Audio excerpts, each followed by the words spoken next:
March 14 ఆవిర్భావ సభ తర్వాత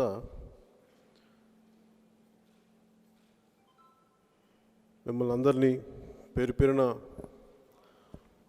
అభినందించే అవకాశం రాలేదు. సో ఈ సందర్భాన్ని పురస్కరించుకొని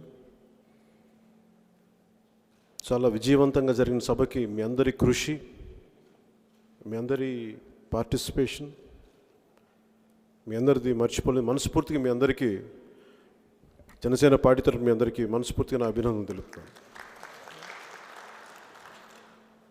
అలాగే పార్టీకి తమ వంతు సహాయం చేసిన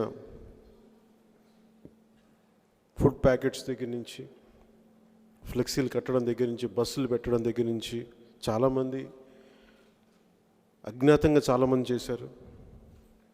అలా అజ్ఞాతంగా గుప్తదానం చేసిన పెద్దలందరికీ మనస్ఫూర్తిగా నా కృతజ్ఞత. అలాగే పెద్ద స్థాయిలో, అన్ని స్థాయిల్లో ఏదో ఒక రకంగా తమ వంతు కృషి చేసి అండగా నిలబడ్డ దాతలందరికీ మనస్ఫూర్తిగా నా ప్రత్యేక కృతజ్ఞత.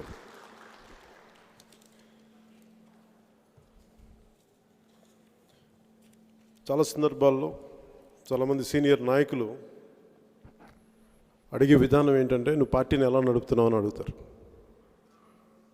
మన ముందు కూడా చాలా పార్టీలు వచ్చినాయి. కాంశీరామ్ గారి స్ఫూర్తితో చాలామంది వచ్చిన పార్టీలు నడిపారు. ఎందుకో ముందుకెళ్ళలేని పరిస్థితులు. దానికి కారణం అందరినీ ఏకం చేసే ఒక భావజాలంతో పాటు ఒత్తిడిని తట్టుకోగలిగే మానసిక స్థైర్యం కావాలి ఒక రాజకీయ పార్టీకి. సో ఇది 8 సంవత్సరాలుగా మనం ఒక పార్టీని నడపడం అంటే చాలా సామాన్యమైన విషయం కాదు. దాన్ని నిజంగా మనస్ఫూర్తిగా మనల్ని మనం అభినందించుకోవాలి. ఈ ప్రయాణంలో ప్రతి ఒక్కరూ చేదోడు వాదోడుగా ఉన్నందుకు, అండగా నిలబడినందుకు జన సైనికులకి, వీర మహిళలకు, మండల అధ్యక్షులకు, జిల్లా స్థాయి నాయకులకి, రాష్ట్ర స్థాయి నాయకులకి, ప్రతి ఒక్కరికి పేరు పేరున మీరు జనసేన పార్టీకి అండగా నిలబడినందుకు మనస్ఫూర్తిగా ధన్యవాదాలు తెలుపుకుంటున్నాం. ఈ సభ యొక్క ముఖ్య ఉద్దేశం మనందరం కలవడానికి, ఇందాక పెద్దలు మనోహర్ గారు చెప్పిన తీర్మానాలన్నింటికి ఒకటి మన ముందు పెట్టడం, అలాగే మన భవిష్యత్తులో మనం ఏం చేయాలి, వీటన్నిటి మీద అందరం కలిసి ఒక ఆలోచన చేద్దాం. దాని మీద మనం ఈ మీటింగ్ ఏర్పాటు చేయడం జరిగింది. ముఖ్యంగా మొదటిది బాగా కదిలించింది నాకు కౌలు రైతులది. ప్రతిరోజు మనం ఈరోజు బతికున్నామంటే రైతు శ్రమ మీద బతికున్న వాళ్ళం మనం. రైతు లేకపోతే జీవనాధారం లేదు. అలాంటి మనందరికీ అన్నం పెట్టే రైతు ఈ రోజున వేలల్లో చనిపోతూ ఉంటే నిజంగా చాలా బాధ కలిగింది. నాకు ఎప్పుడు కూడా కష్టాల్లో ఉన్న వ్యక్తుల్ని చూస్తే నేను ముందుగా ఆలోచించేది దాని నుంచి ఏదో బావుకోవాలో, లేదంటే అర్జెంటుగా దాని మీద ఓట్లు వచ్చేస్తే నేను ఆలోచించాను. ఫస్ట్ వాళ్ళకి మనం ఏం చేయగలం ఆలోచిస్తాను. ఈ రోజున భారతదేశం స్వాతంత్రం సంపాదించింది అంటే చాలా నిస్వార్థంగా వాళ్ళ జీవితాలను పణంగా పెట్టి స్వాతంత్రం కోసం పోరాటం చేస్తేనే మనం ఈరోజు ఈ స్థితిలో ఉన్నాం. ఆ మహానుభావుల త్యాగాలు, వాళ్ళ గుర్తు, వాళ్ళు ఎవరో కూడా మనకు తెలియదు. పెద్ద పెద్ద నాయకులు తెలియచేమో కానీ అసలు ప్రతి ఊర్లో చిన్న చితక నాయకులు ఎంతమంది నిస్వార్థంగా, ఉదాహరణకి మన పార్టీకి ఈశ్వరయ్య గారి పేరు చెప్తే తప్ప ఈరోజు మనకి మనోహర్ గారు గుర్తించే వరకు మనకు తెలియదు. మనకి అలా ఒక దేశం కోసం ఎంతమంది చేశారో మనకు తెలియదు. మనకి వాళ్ళు కనీసం గుర్తింపు కూడా నోచుకోకుండా వెళ్ళిపోయారు. సో వాళ్ళందరినీ స్ఫూర్తితోటి మనం ఏం చేయగలమని ఆలోచిస్తాం తప్ప దీంట్లో ఓట్లు పడతాయి అంటే, ఓట్లు పడటం, ప్రభుత్వం స్థాపించడం అది ప్రత్యేక ప్రక్రియ. అది దాంట్లో కొంతమందికి అనుభవం కావాలి, నేర్చుకోవాలి. ఇందాక మన గుంటూరు జిల్లా అధ్యక్షులు చెప్తున్నట్టుగా ప్రభుత్వం తాలూకు వైఫల్యాలను చెప్పగలగాలి, మనం ప్రజలకు ఏ పక్షాన అయితే మనం ఎట్లా అయితే నిలబడ్డామో మనం చేస్తున్న అండగా ప్రోగ్రామ్స్ని ప్రజలకు తెలియజేయాలి. మనం ప్రభుత్వాన్ని స్థాపించబోతున్నాం భరోసా ఇవ్వగలగాలి. ఈ పరిస్థితుల్లో మనం చెప్పుకోవడానికి ప్రతిసారి ఆ మధ్య మన మార్చి 14 సభ అయిపోయిన తర్వాత నేను ఒక మాట అన్నాను, వైసీపీ వ్యతిరేక ఓటుని చీల్చే ప్రసక్తి లేదు అని. అది నేను చాలా ఆలోచించి అన్నాను అన్నమాట. ఎందుకంటే అసలు ఆ మాట రావడానికే కారణం మీరు చెప్పాల్సింది బయట వైసీపీ నాయకులు ఎక్కువ మాట్లాడితే ఒకటే చెప్పండి, మీ వైఫల్యం వల్ల, మీ అరాచకం వల్ల, మీ దోపిడీ వల్ల మీ రాష్ట్రాన్ని శ్రీలంకలాగా చేసేసిన విధానానికి వీటన్నిటిని దృష్టిలో పెట్టుకొని వైసీపీ వ్యతిరేక ఓటును చీల్చే ప్రసక్తి లేదన్న మాట అనటానికి చాలా ఆలోచించి మాట్లాడాను. అదేదో సరదాగా పొలిటికల్ వ్యూహం, ఈ సరదాల కోసం మాట్లాడాల. అలాగే వైసీపీ నాయకులు మన గురించి జన సైనికులారా మీరు మోసపోకండి, మీరు వాళ్ళ పల్లకీలు మోయడానికి వీళ్ళ పల్లకి, మేము ఎవ్వరి పల్లకీలు మోయడానికి మేము ఇక్కడ లేము. ఫస్ట్ వైసీపీ నాయకులు గుర్తుపెట్టుకోండి. ఎవరి పల్లకీలు మోయడానికి లేము. మేము ప్రజల్ని పల్లకి ఎక్కించడానికి మేము ఉన్నాం తప్ప వేరే వాళ్ళ పల్లకీలు మోయడానికి మేము ఇక్కడ లేము. అది మీరు గుర్తుపెట్టుకోండి. అలాగే మీరు మా జన సైనికుల మీద ప్రేమ కార్చాల్సిన అవసరం లేదమ్మా, చాలా సంతోషం. మీరు అంత ప్రేమ కార్చాల్సిన అవసరం లేదు. మా జన సైనికులు నేనేంటో బాగా తెలుసు, మీరు చెప్పక్కర్లా. మీరు చాలా కష్టపడిపోయి ఇబ్బంది పడిపోయి జన సైనికులు అంత ప్రేమ ఎందుకు వచ్చిందమ్మా మీకు అందరూ మా వాళ్ళ మీద? అలాంటి కేసులు ఎందుకు పెట్టారు మా వాళ్ళకి అంత ప్రేమ ఉంటే? అలాగే ఈ రోజున మన సభ నుంచి వచ్చిన ప్రతి మండలం నుంచి ఎంతమంది వచ్చారు? సభ అయిపోయిన నెక్స్ట్ డే నుంచి, ఆ రాత్రికి రాత్రి నెక్స్ట్ డే నుంచి అసలు ప్రతి ఏ గ్రామం నుంచి ఏ మండలం నుంచి ఎంతమంది వెళ్ళారు? ఎస్ఐలతో సహా, సిఐలతో సహా ప్రతి ఒక్కరికి ఫోన్లు. అంటే ఎంతమంది వెళ్ళారు ఇక్కడి నుంచి? ప్రభావం ఏంటి? అంత భయం ఏంటి? మేమంటే ఎందుకు అంత భయం? మేమేం చేసామని ఒక్క ఎమ్మెల్యేని కూడా లాక్కున్నారే, మేమంటే ఎందుకు అంత భయం మీకు? ఒక్క మాటకే, ఒక్క వాక్యానికి, ఒక ఏకవాక్య తీర్మానానికి మీరు అంత భయపడిపోతారా? వైసీపీ వ్యతిరేక ఓటుని చీల్చే ప్రసక్తి లేదంటానికి మీకు ఎందుకంత భయం ఏంటి? నిజంగా మీరు ప్రజలకు మేలే చేశారు అని మీరు అనుకుంటే మాకు భయపడాల్సిన అవసరం ఏముంది? అలాగే లేని సమస్యలు నేను మాట్లాడగలనా? ఈ రోజున కౌలు రైతులు సమస్యలు మేము సృష్టించింది. వాళ్ళ ఆత్మహత్యల కారకులు మీరు కాదా? డబ్బులు లేవు అంటారు. అసలు వైసీపీ వచ్చినప్పటి నుంచి ప్రత్యేక మాట ఏంటంటే వీళ్ళు మద్యపాన నిషేధం అని చెప్పి ఓట్లు అడిగారే మీరు? అసలు మద్యాన్ని నిషేధిస్తామని చెప్పి మద్యాన్ని ప్రత్యేక రేట్లతో ఎలా అమ్ముతారు మీరు? దానికి మళ్ళీ ఒక తప్పుడు లాజిక్, మళ్ళీ రేట్లు పెంచితే వీళ్ళు తాగరనంట. అది మరి ఎలా వింటాం అసలు? అంటే మనం భయస్థులము, బలహీనత ఉందనుకుంటారో లేదంటే నోరిప్పలు అనుకుంటారో, మరి వాళ్ళ ఇష్టానికి మాట్లాడేస్తూ ఉంటారు. మనం భరిస్తూ చూస్తూ ఉంటాం. ఈ వైసీపీ నాయకత్వానికి అర్థం కావాల్సింది, కానీ వైసీపీ పార్టీ ముఖ్యులకి ఇది కొత్త తరం, ఇది పాత తరం కాదు. ఇది ఏజ్ ఆఫ్ ఇన్ఫర్మేషన్. ఇది నేను ఎప్పుడో మా చిన్నప్పుడు ఎప్పుడో అన్నాను, 85లో అన్నాను. ఇలాంటి కథలు చెప్పకండి మీరు. ఏమన్నా మీరు బాదురే అన్న మాటకి అది జనసేన సృష్టించిన మాట కాదు, అది నేనన్న మాట కాదు, అది పార్టీలో ఎవరన్నా మాట కాదు. వైసీపీ నాయకత్వమే 2018లో కరెంటు బిల్లులకి బాదురే అంటే, నేను ఆయన ఆ స్థాయిలో మాట్లాడతాను ఫస్ట్ నాకే ఆశ్చర్యం వేస్తుంది. అంత సాగదీసి మాట్లాడతారు మాట. ఈయన కూడా ఇంత బలమైన సెటైర్ ఉందా లోపల నాకు అప్పుడే అనిపించింది చూడగానే. అంటే బాదురే అంటే ఇంత వేదన ఉంది పాపం ప్రజల మీద, ఇంత కోపం ఉంది, ఇంత తపన ఉంది. మరి మీరు వచ్చినప్పుడు రేట్లు తగ్గించాలి కదా. చెత్త పన్ను పెంచారు, వేలాది కౌలు రైతులని చచ్చిపోయే పరిస్థితులు తీసుకొచ్చారు, రైతులకి గిట్టుబాటు ధర ఇవ్వరు. స్టూడెంట్లకి ఉదాహరణకి విదేశాలకు వెళ్ళడానికి ఎస్సీ ఎస్టీ విద్యార్థులకి అంబేద్కర్ స్కాలర్షిప్స్ లాంటి 10-15 లక్షలు వాళ్ళు విదేశాలకు వెళ్ళి చదువుకునే ఫెసిలిటీ ఉంది, అది కూడా తీసేశారు.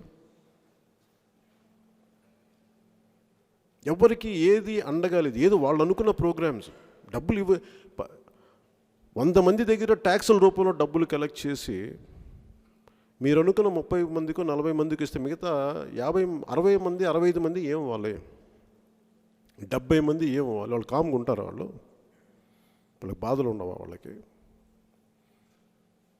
ఈ సందర్భంలో కౌలు రైతుల గురించి మీకు కొన్ని పేర్లు చదివి వినిపిస్తాను. ఒక్క కర్నూలు జిల్లాలోనే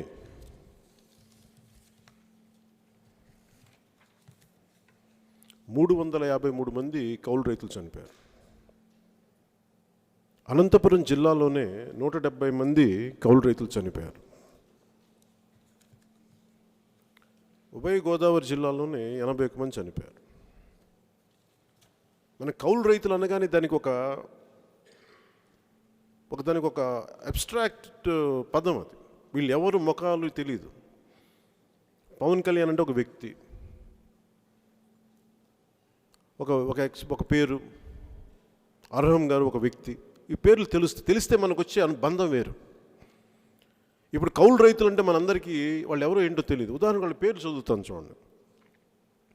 షేక్ నగీ సాహెబ్, అహ్మద్ బాషా, విస్లావత్ సీనానాయక్, శీలం త్రిమూర్తులు, దిన్నే లాజర్, నంద్యాల విశ్వనాథ్ రెడ్డి, కురవ తిమ్మప్ప, పల్లా నరసింహమూర్తి, బోయ రామాంజనేయులు, సప్ప లక్ష్మణరావు, అంకుల అశోక్ రెడ్డి, పెద్దింటి వీరరాఘవ, తల్లారి నరేష్, బద్వేలు వెంకటాచలం, కొలకరి రామ బాలచంద్రయ్య, కమ్మర నీలకంఠ, చెరుకూరి కొండన్న, మేకల హరిజన లోకప్ప, రామావత్ సురేంద్ర నాయక్, దొడ్ల గంగమూర్తి, సుంకర చంద్రయ్య, పడాల సత్యనారాయణ, దొమ్మర రాజు, చింతల సూర్యం, మణికల రాజీ, పుణ్యం ముత్తయ్య. వీళ్ళందరూ కుటుంబాలు ఉన్నవాళ్ళు, బిడ్డలు ఉన్నవాళ్ళు, అందరూ సగటు వయసు 40-45 మధ్యలో ఉన్నారు.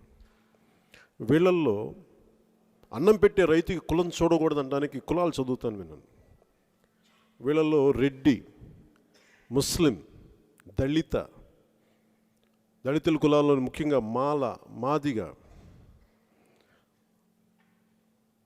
అలాగే కమ్మ, శెట్టి బలిజ, యాదవ, గౌడ, కొప్పిలి వెలమ, కాపు, వైశ్య, వెలమ, తూర్పు కాపు, మున్నూరు కాపు, బోయ, వడ్డెర, కురబ, గొల్ల, ఒక్కలిగ, వడ్డెర, బెస్త, రజక, దొమ్మర, కుమ్మర, దాసరి, వైశ్య. ఒక్క లిస్ట్లో ఎన్ని కులాలు ఉన్నారో చూడండి. వీళ్ళకి మన కులాలు అన్నం పెట్టే రైతు కులం చూస్తామా? వైసీపీ అన్నం పెట్టే రైతు కులం చూస్తుంది. చాలా బాధ కలిగించే అంశం. మీకు కన్వీనియంట్గా కూర్చోబెట్టి కొద్దిమందికి ఇచ్చేసి కొద్దిమంది ఇవ్వకపోతే ఆ బాధ కలిగి, రైతుకి కులం లేదు, అలాంటి రైతుకి అండగా నిలబడాలి. ఎంత డబ్బు ఉంటాయో నాకు తెలియదు. నేను ఎందుకు నమ్ముతానంటే చాలామంది భయపడ్డారు నేను చెప్తే. ఇన్ని వేల మంది ఉంటారు, ఎలా ఇస్తామని. శతకోటి దరిద్రాలకి అనంతకోటి ఉపాయాలు ఉంటాయని నమ్మేవాడిని.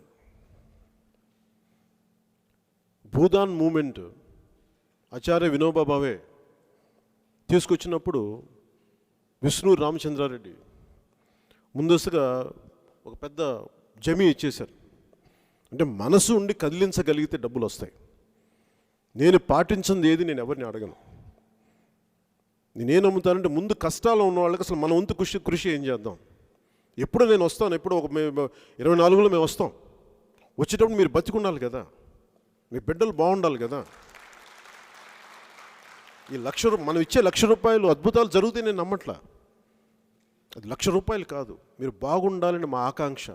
మీ బిడ్డలు బాగుండాలి, చనిపోకూడదు, మీ కన్నీళ్లు తొడవగలిగితే, వచ్చే కన్నీరు ఒక్క చుక్క తొడవగలిగితే మా జీవితం ధన్యమైనట్టు.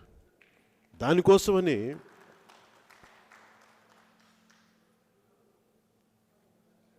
ప్రభుత్వాలు ఎన్ని ఇబ్బందులు పెట్టినా మొన్న సినిమాకు వచ్చిన డబ్బుల్ని దాంట్లో ఒక 5 కోట్ల రూపాయలు ఎందుకు ఈ రోజున తీసుకొచ్చానంటే ఇక్కడికి, డబ్బు ఇవ్వటం అనేది చాలామంది చెప్తారు డబ్బులు ఇచ్చి పార్టీని నడిపించకండి అని. అది నాకు తెలుసు, ఎంత ఇచ్చినా సరిపోతుంది. కానీ ఎంతో కొంత కృషి చేయాలి అంటే ఈ రోజున మన గౌరవం ఇచ్చే నాయకులు, జాతీయ స్థాయి నాయకులు ఎవరైనా సరే వాళ్ళ సొంత ఆస్తులు ఇచ్చేసే ఈ రోజున ఢిల్లీ స్థాయిలో కానీ జాతీయ స్థాయిలో కానీ ఎవరైనా తీసుకోండి, సొంత ఆస్తులు ఇచ్చేశారు. గొప్ప చదువులు చదువుకున్న వాళ్ళు, జ్ఞానులు ఒక్కొక్కరు దేశం కోసం, సమాజం కోసం ఇచ్చేశారు వాళ్ళ ఆస్తులు.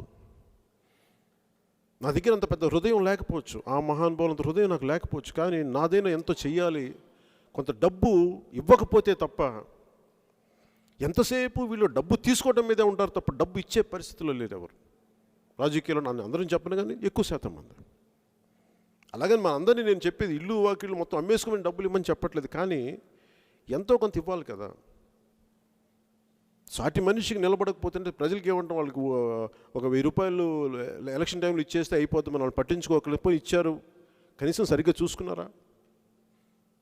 ఇవన్నీ చూసినా చాలా బాధ కలిగి పెద్దలు మనోహర్ గారు మేము మాట్లాడుకొని ఏం చేయగలం అంటే, ముందు మొదలు పెడదాం పని, ఈ మొదలుపెట్టిన తర్వాత చూద్దాం అసలు ఎక్కడి దాకా వెళ్తా చూద్దాం. నాకైతే మనసు ఉంది, నేను ఇప్పుడు దాకా మొదలుపెట్టిన పని ఈ రోజు దాకా ఎప్పుడు నేను ఆపలేదు. సో నేను అనుకున్నా ముందు ప్రారంభిద్దాం అనుకుంటే, మొదటిగా ఫోన్ చేసి నాకు మా సోదరులు నాగబాబు గారు ఫోన్ చేశారు. నాకు ఏదో చేయాలనిపిస్తుంది, నేను 10 లక్షలు ఇవ్వచ్చా అని అడిగారు. సంతోషంగా ఇవ్వన్నాను. దీంట్లో నేను బావుకునేది ఏం లేదు.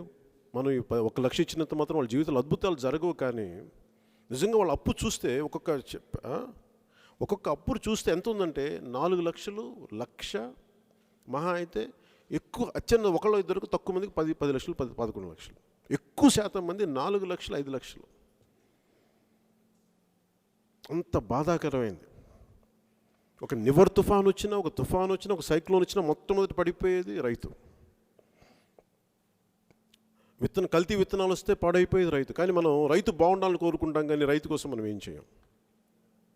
సో అందుకని మన అందరం ఇది కేవలం ఒక పార్టీగా కాదు, ప్రజలకు కూడా మనం తెలియజెప్పాలి. ప్రతి ఒక్కరికి కూడా ఇది బాధ్యత. ప్రతి అన్నం తినే ప్రతి ఒక్కరికి కూడా రైతు కష్టం ఆలోచించాలంటే దీన్ని ఒక చైతన్యంతో కూడిన ఉద్యమంలా చేయాలి దీన్ని. అందుకని ఈరోజు ఈ నెల 12న అనంతపురంతో మొదలుపెట్టి నా కోరిక కనీసం ఒక 30 మంది కన్నా ఇవ్వాలని. లాజిస్టిక్స్ అన్నీ చూసుకొని, ఎందుకంటే దూర భారాలు ఉంటాయి, అన్నీ చూసుకొని, సమయం అన్నీ చూసుకొని కనీసం ఒక 30 మంది కన్నా దాన్ని అందించాలి ఈ 12వ తారీఖున, ఆ 2 రోజుల్లో అనుకుంటాం. అలాగే జన సైనికులకు కూడా, మీరు మహిళలు ప్రతి ఒక్కరికి మీరు చెప్పాల్సింది, పోలీసులు ఎవరు ఫోన్ చేసినా, ఎవరు బెదిరించినా మీరు అండగా నిలబడండి. పోలీసులు మనం ఎంతమంది ఉన్నాం, మీ క్యాడర్ ఎవరు, వాళ్ళకి అడిగే హక్కు లేదు. అది ఇందాక నానాజీ గారు చెప్పినట్టుగా అలా అడిగితే, మీ నాన్నగారు మీకు ఎంత ఆస్తి ఇచ్చారు, మీ కుటుంబంలో ఎంతమంది ఉన్నారు, వాళ్ళ ఆస్తుల వివరాలు అవి కూడా అడగాల్సి వస్తుంది. అందుకని దయచేసి ఈ సందర్భంగా చెప్తున్నాను, ప్రభుత్వ శాఖలందరికీ కూడా 24లో రాని ప్రభుత్వం కోసం ఈరోజు మీరు తపన పడకండి. దయచేసి మనస్ఫూర్తిగా చెప్తున్నాను, ఈ రోజున వచ్చే ఎన్నికల్లో వైసీపీ రావట్లేదు, వచ్చే ఎన్నికల్లో వైసీపీ ప్రభుత్వం రావట్లేదు, ఖచ్చితంగా రాదు. రేపు పొద్దున మీరు నన్ను తిట్టుకోండి, గింజుకోండి, ఏదన్నా మాట్లాడుకోండి, కానీ నేను చెప్తున్నాను మీకు ఈ రోజున, మీరు చేసిన అరాచకాలకి, మీరు చేసిన విధ్వంసానికి, మీరు రాష్ట్రాన్ని 25 సంవత్సరాలు వెనక్కి తీసుకెళ్ళిన దానికి ఖచ్చితంగా మీకు ఇంకోసారి ఓట్లు అడిగే హక్కు మీకు లేదు. అలాగే వైసీపీ ఓటుని చీల్చే ప్రసక్తి లేదనడానికి మన నాయకుల్లో కూడా కొంతమంది మరి భిన్నమైన అభిప్రాయాలు వినిపిస్తూ ఉన్నాయి. మేము అలాంటి భిన్నమైన అభిప్రాయాలు చెప్పి అందరికీ ప్రతి ఒక్కసారికి నేను వినయంగా తెలియజేసుకుంటుంది, వ్యూహం నాకు వదిలేసేయండి ప్లీజ్, నాకు వదిలేండి వ్యూహం. ప్రజల్ని పల్లకి ఎక్కించడానికి ఉన్నాను తప్ప ఎవరినో పల్లకి ఎక్కించడానికి లేనది నమ్మండి.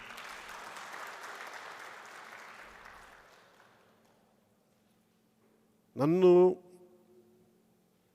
అనుభవం లేదు ఇవన్నీ దయచేసి మాట్లాడకండి. నేను 2007 నుంచి రాజకీయాల్లోకి ఉన్నాను. అనుభవజ్ఞులతో లేదు, చాలా క్షేత్రస్థాయిలో తిరిగిన వాడిని నేనేదో మాట్లాడలేదు కదా, మాట్లాడిన తక్కువ ఎక్కువ క్షేత్ర కనిపించను దయచేసి అనుకోవద్దు. నా కళ్ళు చెవులు ప్రతి నియోజకవర్గంలో ఉంటాయి.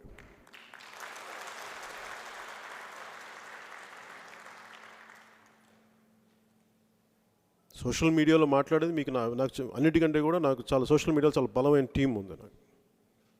కాకపోతే వాళ్ళు డబ్బుల కోసం పనిచేసేవాళ్ళు కాదు, స్వచ్ఛందంగా పనిచేసేవాళ్ళు. సో నేను ఈ రోజున చెప్తున్న ఈ టీం అందరూ కూడా 2014 వచ్చిన వాళ్ళు కాదు, 2007 ఇంటర్నెట్ వచ్చిన కొత్తల్లో ఐటీ అంటే ఇంకా పరిపక్వత లేని దశలో ఐటీ గురించి ముందుకు తీసుకెళ్ళిన వ్యక్తులు, అలాంటి వ్యక్తులు అన్ని ఏరియాల్లో నా మనుషులు ఉన్నారు. సో అందుకే నాకు సోషల్ మీడియాలో ఏమి జరిగినా, మనం ఏం కామెంట్స్ చేసినా నాకు అన్నీ అది దృష్టికి వస్తుంది. నేను ఒకసారి ఎందుకు కామ్గా ఉంటానంటే, ఒకసారి నా మీద కోపం ఉంటుంది, నా మీద అలగకపోతే ఎవరి మీద అలుగుతారు, నన్ను తిట్టుకున్నా పర్లేదు, మన వాళ్ళు అర్థం చేసుకుంటారు అనుకుంటా. కానీ మరీ స్థాయి దాటి మటుకు దయచేసి మాట్లాడకండి. అలాగే ప్రతి నియోజకవర్గం, ప్రతి జిల్లా స్థాయి సమీక్షలు చేస్తాను.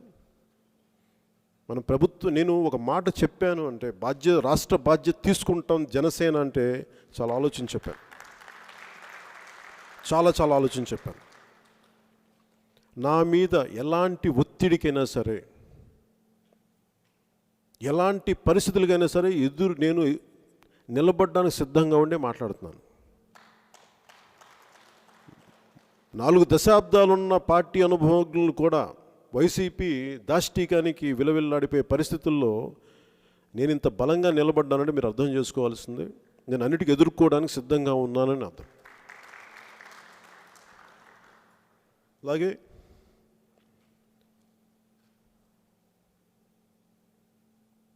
మనను తీర్మానం చేస్తుంది ముఖ్యంగా ప్రతి చోట 32 మంది బలిదానాలతోటి వైజాగ్ స్టీల్ ప్లాంట్ వచ్చింది. ఇంతమంది ఎంపీలు ఉన్నారు ఇన్ని సంవత్సరాలుగా, ఇన్ని దశాబ్దాలుగా. వీరందరూ కూడా మనసు నిజంగా అడిగి, రాష్ట్ర విభజన సమయంలో కనీసం ఇంతమంది ఎంపీలు ఉండి మా విశాఖ స్టీల్ ఉక్కు కర్మాగారానికి సొంత గనులు ఇవ్వండి అని ఒక్కళ్ళు కూడా అడగలేపారు. దాని తాలూకు ఫలితం ఈ రోజున వైజాగ్ స్టీల్ ప్లాంట్ ప్రైవేటీకరణ జరిగిపోతుంది. జనసేన ఆ ప్రైవేటీకరణను వ్యతిరేకిస్తుంది, కార్మికుల పక్షాన్ని నిలబడతాం. దానికి మనస్ఫూర్తిగా గౌరవ సూచికంగా కేంద్ర ప్రభుత్వాన్ని తెలియజేస్తాం, కార్మికులకు అండగా నిలబడతాం. కేంద్ర ప్రభుత్వం మార్చుకుంటుందని నాకు మనస్ఫూర్తిగా నమ్మకం ఉంది. సొంత గనులు ఇస్తుంది మన స్టీల్ ప్లాంట్కి నేను నమ్ముతున్నాను. ఒకవేళ ప్రైవేటీకరణ పక్షం పరిస్థితి ఉంటే దాన్ని ఎలా చేయాలని మనందరం కూర్చొని ఒక నిర్ణయం తీసుకొని, అది ప్రైవేటీకరణ కాకుండా ఎలా కాపాడాలి దాని మీద మనందరం ఒక ఆలోచన చేసి ఏ ప్రణాళికతో మనం ముందుకెళ్ళొచ్చో ఖచ్చితంగా చేద్దాం. అలాగే శాంతి భద్రతలు రాష్ట్రంలో ఆంధ్రప్రదేశ్ క్రైమ్ స్టాటిస్టిక్స్లో 6వ స్థానంలో ఉండటం, ఇవన్నీ చాలా అలార్మింగ్గా అనిపిస్తున్నాయి. దీనికి కారణం వైసీపీ నాయకులు చేసే మాటలు. కానీ క్రైమ్ ఎందుకు పెరుగుద్ది అంటే, బలమైన పాలనా వ్యవస్థ ఉంటే క్రైమ్ చేసేవాడు భయపడతాడు. మీరు కూర్చొని పేకాట క్లబ్బులు, చక్కటి నృత్య కార్యక్రమాలు చేస్తే దాని తోడు ఎవరన్నా ఇది ఏంటి అంటే మీరు బయటకు వచ్చి రౌడిజం చేస్తే యాంటీ సోషల్ ఎలిమెంట్స్కి అది ఆలవాలం అయిపోతుంది. ఐఏఎస్ అధికారులు మోకాళ్ళ మీద కూర్చొని రాష్ట్ర నాయకత్వానికి లొంగిపోతే, వెన్నెముకలు ఉంచేస్తే సో ప్రభుత్వం పనిచేయట్లేదని అర్థం. బ్యూరోక్రసీ బలంగా ఉండకపోతే మేము ఏదైనా చేసేయచ్చు అని అంటే మీరు ఆలోచించాల్సింది, క్రైమ్ రేట్ పెరుగుతుంది అంటే పాలనా వ్యవస్థ సరిగ్గా లేదని. పాలనా వ్యవస్థను అజమాయిషీ చేసే ఈ పొలిటికల్ వ్యవస్థ పూర్తిగా నిర్వీర్యంగా ఉంది, వాళ్ళ సొంత పనుల్లో ఉన్నారని అర్థం. ఇలాంటి పరిస్థితుల్లో బలమైన ఈ నేరాలను అరికట్టే పోలీసింగ్ ఉండాలి. అందుకని దాన్ని మనం తీర్మానం చేసుకున్నాం. దాని తర్వాత ముఖ్యంగా రేట్లు పెరిగిపోతూ ఉన్నాయి. కరోనా, లాక్డౌన్స్, వీటన్నిటి మీద మనం భారతీయ జనతా పార్టీతోటి, పెద్దలతోటి, నాకు అందరితోటి గౌరవం ఉంది, ఎప్పుడు కానీ అన్ని పాలసీలు కూడా మనకి ఇబ్బందులు చెప్పుకుంటాం, ఖచ్చితంగా చెప్పుకుంటాం. అలాగే ఈ రోజున కేంద్ర ప్రభుత్వం దృష్టికి, కేంద్ర నాయకత్వం దృష్టికి I'm appealing to central leadership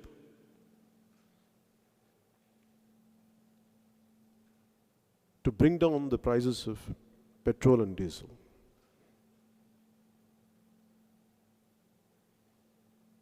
On average, a commoner is really suffering a lot. I appeal to central government to consider to bring down the prices of petrol and diesel. సగటు మనిషి బతకాలంటే పెట్రోల్ ఈ ధరలు పెరిగిపోతే ప్రతిదీ పెరిగిపోతూ ఉన్నాయి. నిత్యావసర వస్తువులు పెరిగిపోతూ ఉన్నాయి. వీటిని ఎంతో కొంత కంట్రోల్ నియంత్రించకపోతే మటుకు చాలా ఇబ్బందికరమైన పరిస్థితి వస్తుంది. అంటే మనం ఎవరితోనైనా సరే పొత్తులో ఉన్నాం కదా అని చెప్పి ఒక మాట చెప్పడానికి భయపడాల్సిన అవసరం లేదు. ఖచ్చితంగా వింటారు. దయచేసి అది మీరు అర్థం చేసుకోవాలి. నాకు ఆ భయాలు లేవు. నేను నా కోసం అయితే నా కేసులు తీసేయండి, నా మీద ఉన్న నేను ఎప్పుడు అడగను. అలాంటి పరిస్థితులు నేను పెట్టుకోను. అలాంటి పరిస్థితులు నేను రాజకీయాల్లోకి వచ్చేవాడిని కాదు. అందుకని నేను ఈ మాట మాట్లాడితే దానికి విపరీత అర్థాలు తీయక్కర్లేదు ఎవరు. పొత్తుతో ఉన్న పార్టీలో కూడా మేము చాలాసార్లు కేంద్ర స్థాయిలో నాయకులతో మాట్లాడుతున్నప్పుడు, కేంద్ర మంత్రివర్గంతో మాట్లాడుతున్నప్పుడు, ఒక పొత్తులో ఉన్నప్పుడు 70% ఏకాభిప్రాయం ఉంటే చాలు. 30% అన్నీ మనం ఏకీభించాల్సిన అవసరం లేదు. ఎక్కువ శాతం ఏకీభించామా లేదా అని ఉంటుంది తప్ప ఏకీభించిన అంశాలు చాలా ఉంటాయి. దాని మీద మాట్లాడతాం, గొడవ పెట్టుకుంటాం, అరుస్తాం, కేకలు పెడతాం అని కాదు, కానీ అది ప్రతి ఒక్కరు అర్థం చేసుకునేది. సో మనం పార్టీని బలోపేతం చేయాల్సిన అవసరం ఉంది. ప్రతి జిల్లాని నేను సమీక్ష చేస్తాను. ముఖ్యంగా నాకు ఉత్తరాంధ్ర మీద ప్రత్యేకమైన అవగాహన ఉంది. నా కోరిక ఉత్తరాంధ్రలో నేనే ప్రత్యేకించి ఆఫీస్ తీసుకొని, మరి ఎంత స్థాయి ఆఫీస్ ఉంటుందని కాదు నాకు తెలియదు, కానీ నా కోరిక ఉండాలని కోరుకుంటున్నాను. ఉత్తరాంధ్రలో ఇంత బలమైన ఆఫీస్ ఉండాలని కోరుకుంటున్నాను. నా కోరిక ఉత్తరాంధ్రలో జనసేన ఒక బలమైన రీజనల్ ఆఫీస్ ఉండాలి. చాలా బలమైన జిల్లాలు అవి మనకి, వాటి మీద ప్రత్యేక దృష్టి సారించాలి. దాని మీద నేను ఎందుకంటే నాకు ఇంత బలం ఉండి, ఉత్తరాంధ్రకు సంబంధించి ఇంత బలం ఉండి, ఒక రాజాం లాంటి ఒక పర్యటనకి వెళ్తే 2017లో 18లో ఇసుక వేస్తే రాళ్ళంత జనం ఉండి, ఇంత అభిమాన బలం ఉండి మనం దాన్ని సరిగ్గా వాడుకోలేకపోతున్నాం. విజయనగరంలో వర్షం వస్తున్నప్పుడు కూడా లెక్క చేయక ఆడపడుచులు, యువత అంతమంది ఉన్నారంటే వాళ్ళకి చెయ్యాలి, కానీ వాళ్ళు లీడ్ చేసే నాయకత్వం లేదు అక్కడ. సో నాయకత్వం ఒక రోజులో పెరగదు, మనం పెంచాలి. అక్కడ ధైర్యం లేకపోతే, నేను ఎందుకు ఉత్తరాంధ్రలో నేను తీసుకుంటానని మాట్లాడుతున్నానంటే అక్కడ ధైర్యం లేదని నాకు అర్థమవుతుంది. కొంత సంకోచిస్తున్నారు అందరూ. అందుకే నేను ఉత్తరాంధ్ర మీద ప్రత్యేకంగా నేను దృష్టి సారిస్తాను. నేను వచ్చి కూర్చుంటాను ఉత్తరాంధ్రకి. పోయినసారి నేను తిరుగుతూ వెళ్ళాను, పోరాట యాత్రలో ఈసారి మటుకు ప్రత్యేకంగా దృష్టి సారించి 2 సంవత్సరాల పైన ఉంది సమయం. ఎలక్షన్లు ముందు వచ్చినా పర్లేదు, కానీ మనం సంసిద్ధంగా ఉన్నాం. ఆ విషయం మీకు తెలియజేసుకుంటా ఉన్నాం. అలాగే ముఖ్యంగా మన షణ్ముఖ వ్యూహం అని అన్నాను. దీంట్లో మనకి ఉద్యోగాలు రావాలి. ఈ మాట కూడా నాకు ఉత్తరాంధ్ర నుంచి వచ్చింది. ఒక 25 సంవత్సరాల భవిష్యత్తు ఇవ్వండి అని చెప్పి. ఒక్కొక్క రాజకీయ నాయకులు వాళ్ళ బిడ్డలకి, వాళ్ళ ముని మనవాళ్ళకు కూడా డబ్బులు కావాలి. పుట్టని ముని మనవాళ్ళకి, పుట్టని మనవాడికి, పుట్టబోయే ముని మనవాళ్ళకి, వీళ్ళందరికీ కావాలి. అలాంటిది ఒక 25 సంవత్సరాలు నిజంగా ఉద్యోగాలు లేవు. ఈ రోజున యువతకు ఉద్యోగాలు లేవు. ప్రామిస్ చేశారు రాగానే మేము అన్ని జాబ్ క్యాలెండర్ ఫుల్ఫిల్ చేస్తామని చెప్పి. నిజంగా వీళ్ళకి విలువ తెలియదు, కాలం విలువ తెలియదు. ఒక 18, 19, 22 ఏళ్ళ యువకుడు అక్కడ కళలు కనిజాలతో ఉంటాడు. ఏదో సాధిద్దాం, ఏదో ఉద్యోగం చేద్దాం, తల్లిదండ్రుల మీద ఆధారపడకూడదని. ఒక నాయకుడు ఒక మాట చెప్తే ప్రజలు నమ్ముతారు. అలాంటిది వైసీపీ నాయకత్వం మాట చెప్తే అందరూ నమ్మి ఓట్లేశారు. అలాంటి వాళ్ళకి మొండి చేయి చూపించారు. ఈ రోజున వాళ్ళు ఈ రోజున 24, 25 వాళ్ళు ఈ రోజున వచ్చేటప్పటికి వాళ్ళందరికీ 30 ఏళ్ళు వచ్చేస్తాయి. ఏజ్ బారైపోద్ది, ఉద్యోగ అవకాశాలు రావు, నిరాశ నిస్పృహలకు గురై ఈ రోజు నేను చాలాసార్లు ఈ మధ్యన గంజాయి సాగు ఎందుకు పెరిగిపోయిందో మీకు మీ దృష్టికి తీసుకొస్తున్నాను. 1000 టన్నుల గంజాయి యువత వెళ్ళిపోతూ ఉంది. నేను వాళ్ళు ఎందుకు తప్పు పట్టను అంటే, మీరు ఉద్యోగాలు కల్పించకపోతే మరి యువత ఏం చేస్తారు? బతకాలి కదా, ఏదో ఒక అడ్డదారులు ఎత్తుక్కుంటారు, తప్పదు. అది ఒక సోషియో ఎకనామిక్ ప్రాబ్లంగా చూడాలి దాన్ని. ఉత్తరాంధ్రలో మనకి దీంట్లో జరిగే ఈ గంజాయి సాగుని. సో అందుకని సంపన్న ఆంధ్రప్రదేశ్ని ఉద్యోగాలు కల్పించగలగాలి, ఉద్యోగాలు రావాలి, ఆంధ్రప్రదేశ్ బాగుండాలి. ముందు లా అండ్ ఆర్డర్ చాలా బలంగా ఉండాలి. మనకి ఇన్వెస్ట్మెంట్స్ వచ్చే మనకి చక్కటి వాతావరణం కల్పించాలి. అలాగే ఒక రాజధాని ఉండటం అనేది ఇది ఒక చాలా పవర్ఫుల్ ఒక ఎకనామిక్ మెషిన్. ఇది బోల్డ్ అంత సంపదను సృష్టించగలిగే ఒక మెషిన్ ఇది. అందుకని ఇంత ఖర్చు పెట్టిన తర్వాత దీని భయంకర గ్రోత్ ఇంజిన్ అది. అలాగే అమరావతిని రాజధాని అనేది మనం బలంగా చెప్పాలి బయటికి. అలాగే తిరుపతి కానీ, కర్నూలు కానీ, వైజాగ్ కానీ, నగరాలన్నిటికీ మరి ఇంకెంత ఏ స్థాయిలో పెంచాలి దాన్ని. వైజాగ్ లాంటి దాన్ని విశ్వనగరంగా చేయాలి. దాన్ని తిరుపతి బలమైన స్మార్ట్ సిటీగా చేయాలి. ఒకప్పుడు మనకు వాటికన్ సిటీని ఎలా చేసామో తిరుపతిని అంత బలంగా చేయాలి. అలాగే కర్నూలుని మన మొదటి రాజధాని, ఆ కర్నూలుని చాలా బలంగా తీర్చిదిద్దాలి. ఏదో మనం కోర్టు పెట్టేస్తాను, కోర్టు బిల్డింగ్ వస్తే అక్కడ ఏం అభివృద్ధి ఉంటుంది? ఇన్ని వెనకబడ్డ కులస్తులందరికీ ఏదో ఒక బలమైన ఉత్తమయ్యే రాజధాని అక్కడ సిటీ అవ్వాలి. అది కర్నూలు. ఆ విధంగా మనం డెవలప్ చేయాలి. ముఖ్యంగా ఇసుక మీద దోపిడీ పెరిగిన విధానం చూస్తే చాలా బాధ కలుగుతుంది. ఒక కంపెనీకి ఇసుకనిచ్చేసి 2-3 కంపెనీలకు ఇచ్చేయడం. అందువల్ల మేము అనుకుంది వైట్ కార్డ్ హోల్డర్స్కి ఉచితమైన ఇసుక ఇవ్వాలి ఖచ్చితంగా, వాళ్ళ అదనపు రూమ్లకి. ఇది మీరు తీసుకెళ్ళండి. అలాగే సామాన్యులకి సైతం మనం ఎంటర్ప్రెన్యూర్స్గా మారాలి అనుకున్నప్పుడు మనం ఏం చేయగలగాలి? ఇందాక మనం చెప్పినట్టుగా మాకు 25 సంవత్సరాల జీవితం ఇవ్వండి మాకు అన్నదానికి దీన్ని గుర్తుపెట్టుకొని మేము ఒక 4కి 5 మందికి ఉపాధి కల్పించే ఎలాంటి ఐడియాతో వచ్చినా 10 లక్షల రూపాయలు వారి అకౌంట్లో జమ చేస్తాం. అది దాదాపు మనం ఆ రోజున అనుకుంది ఒక సంవత్సరానికి 1,00,000 మంది చొప్పున, అంటే 1,00,000 మందికి మనం 10 లక్షల రూపాయల చొప్పున ఇస్తున్నామంటే అది దాదాపు కనీసం 4 మందికి వాళ్ళు ఉద్యోగాలు కల్పించి అది 40 లక్షల మందికి వెళ్తుంది. అలా ప్రతి సంవత్సరం మనం ఇచ్చుకుంటూ వెళ్తే దాదాపు ఒక 2 కోట్ల మంది యువతకి దాంట్లో ఎంత వేస్ట్ అయినా కానీ సక్సెస్ఫుల్ రేట్ కనీసం ఒక 70-80 లక్షల మందికి యువత దానివల్ల బాగుపడే పరిస్థితి వస్తాయి. అలాగే వ్యవసాయానికి పంటల ధర స్థిరీకరణకి దాదాపు మనం 500 కోట్ల నిధి ఏర్పాటు చేయాలి. కౌలు రైతు కన్నీరు పెట్టకూడదు. 89% ఈరోజు మనం తింటున్న తిండి కౌలు రైతు కష్టం మీద వచ్చింది. కౌలు రైతుకి అండగా నిలబడాలి. ఈ రోజున మనం స్టార్ట్ చేస్తున్న భవిష్యత్తులో మన కౌలు రైతులు చేయబోయేదానికి ఇది పునాది. దయచేసి మీరు మర్చిపోవద్దు.